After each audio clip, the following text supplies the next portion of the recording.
Hi students, in this video I'm going to talk about the end of the Civil War and how the North is able to be successful and defeat the South, and some of the effects of the Civil War. That we'll talk a lot more about those next week. At the beginning of 1863, Lee wins another victory over the Northern Army of the Potomac, one of his greatest victories at the Battle of Chancellorsville, but his trusted subordinate, Stonewall Jackson, is killed in the fighting. At the same time, Ulysses Grant is making his way methodically down the Mississippi, restoring it to federal control. And by the summer of 1864, he has restored all of the Mississippi Valley to Union control, except for the city of Vicksburg. And so it's really important that the city of Vicksburg holds out in order that the two halves of the Confederacy can exchange men and supplies and continue to govern as a unified nation. And so Grant has the fortress of Vicksburg under siege. And Lee is going to try and take the pressure off Vicksburg by leading an invasion of the North, a second invasion of the North after his invasion of Maryland. And this time he invades Pennsylvania and fights a battle against the Union armies at the Battle of Gettysburg. And Lee hoped that winning a victory here would enable him to make peace or force the North to make peace. But instead, the Confederate armies are defeated and have to return to Virginia. And at the same time, Vicksburg is forced to surrender to Grant, and the Confederacy is now cut in two. The Union totally controls the Mississippi. Louisiana, Arkansas, and Texas are now cut off from the rest of the Confederate states. At the same time, another federal army wins a victory at the Battle of Chattanooga, which gives them control of Tennessee. So now, basically, the only parts of the Confederacy that are still strongly in Confederate hands are the East Coast states, Virginia and the Carolinas, Georgia and Florida. Everything else is either in Union control or opened right up to Union control. And it's at this point that Lincoln makes Grant the commander of all the armies, brings him to the east, where the North has been having its most difficulty, to take on Lee and his Confederate Army of Virginia. And Grant devises a new strategy, which he's going to carry out in the east, and he's going to have his trusted subordinate and friend, William Sherman, carry out in the west.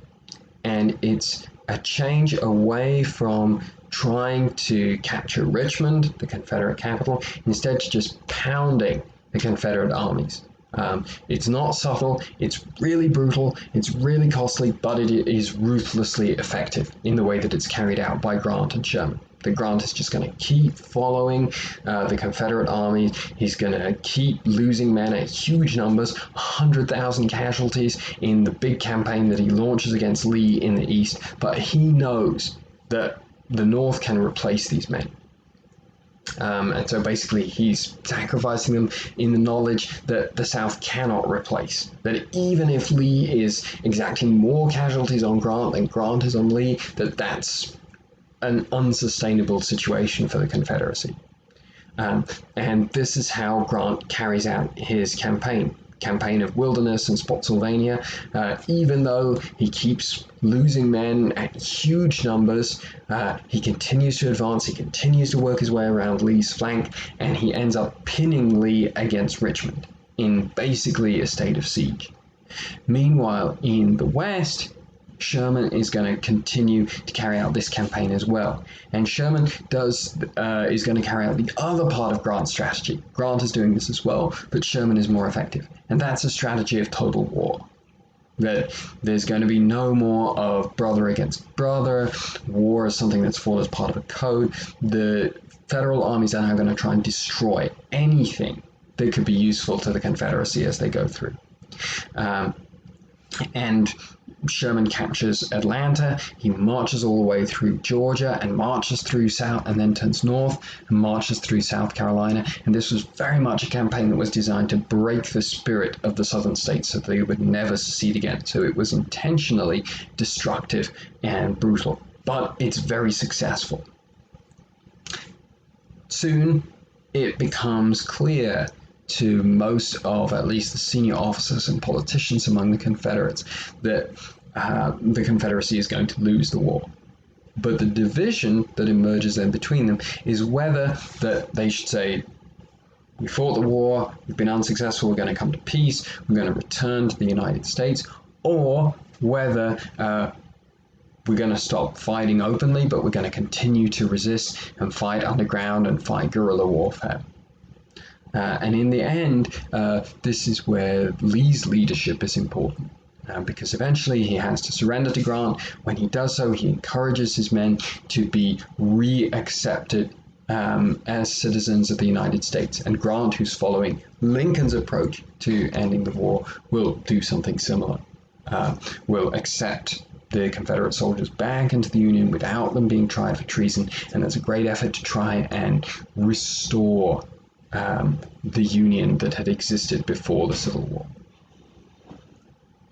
So what are the effects of the Civil War? This is a traumatic event, the most traumatic event in American history. It transforms the nation.